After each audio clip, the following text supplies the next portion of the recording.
అయ్యో ఏంద్ర కొడుక ఈ రక్తం అంతా ఏంద్ర నీ బాంచండ్రా ఏంద్ర ఇదంతా ఓ కొడుక ఏంద్ర బాంచండ్రా ఇదేంద్ర ఏం లేదమ్మా ఏంటి లేదంటాను ఏంద్ర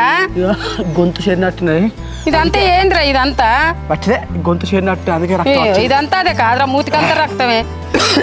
ఏ అమ్మా ఏమైందిరా ఇదంతా చూడరా ఏం లేదని చెప్తే అర్థమైతే రానే ఒక గోలు వేసుకుంటే తక్కువ అవుతుంది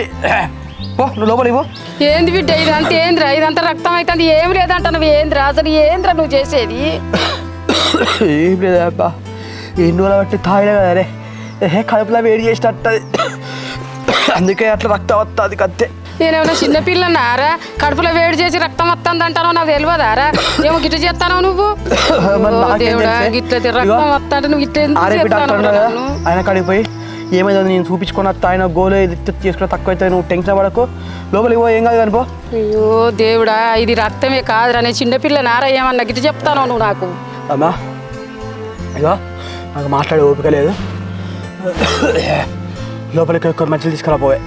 గట్లెందుకు అంటానవరా ఏదన్నా ఉంటే నాకు చెప్పురా నీ బాంచాను రా నా మీద ఒట్టేసుకోరా నువ్వు ఏదన్నా ఉంటే చెప్పురా గిట్లా అమ్మా తాగి తాగి నా లివర్ మొత్తం ఖరాబ్ అయినట్టు అమ్మా డాక్టర్ నేను ఎక్కువ రోజులు బతకడని చెప్పేసి అన్నాడు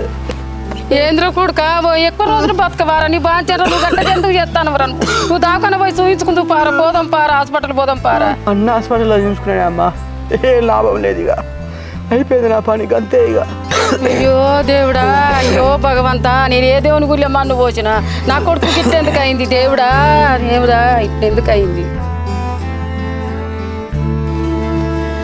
అక్క ఇంకా అట్లనే ఎంతసేపు బాధపడుకుంటుంటవే వచ్చిన దగ్గర నుంచి ఏం తినలేదు అన్నం తిందుదా లోపలికి నాకు ఇప్పుడు ఆకలి అయితే చెల్లె అసలు బావ గురించి ఆలోచిస్తే నాకు పిచ్చిలేస్తుంది ఎందుకు అట్లా చేస్తున్నాడు ఆయన ఇక తెలిసిందే కదా అక్క బాబాకి బాగా పిల్లలు గుర్తొచ్చినట్టున్నారు అందుకే అట్లా చేస్తున్నట్టున్నాడు లేదు చెల్లి అట్లా కాదే మంచిగా ఉన్నాడు తాగడం బంద్ చేస్తా అన్నాడు జాబ్ చేస్తా అన్నాడు సడన్గా ఇట్లా ఎందుకు బిహేవ్ చేస్తున్నాడు అర్థం కావట్లేదే నాకు కూడా అదే అర్థమైతలేదు అక్క నువ్వు ఇక్కడ నుంచి అక్కడికి వెళ్ళిన తర్వాత నీతో బాగానే ఉంటున్నాడు గొడవలేం పెట్టుకుంటలేదు అన్నావు కదా మరి ఇట్లా ఎందుకు చేస్తున్నాడు బావ మళ్ళీ ఏమోనే చెల్లె అసలు ఎన్ని గొడవలైనా నాకు ఇడిచిపెట్టి ఉండకపోయేది కదా నేను ఇక్కడికి వచ్చినా మళ్ళీ కోపంతో తీసుకొని వెళ్ళేటాడు ఆయన ఎందుకు ఇట్లా బిహేవ్ చేస్తున్నాడు విడాకులు ఇస్తాను ఎందుకు అంటున్నాడు అదే అక్క నాకు కూడా అర్థమైతలేదు మీకు ఇద్దరికి ఎన్నిసార్లు గొడవలు కాలేదు నువ్వు ఇంటికి వస్తే బావ ఎన్నిసార్లు వచ్చి నీ మీద కోపంతో తీసుకొని వెళ్ళలేదు అట్లాంటిది బావ మీ ఇద్దరికి విడాకులు కావాలంటున్నాడు అంటే ఏదో పెద్ద రీజనే ఉన్నట్టుంది అక్క అదేంటిదో మనం తెలుసుకోవాలి అవునే చెల్లె నేను అత్తమ్మ ఎన్నిసార్లు అడుగుదాం చూసినా కూడా మాట తట్టించేది కానీ ఏదో మ్యాటర్ చెప్పకపోయేది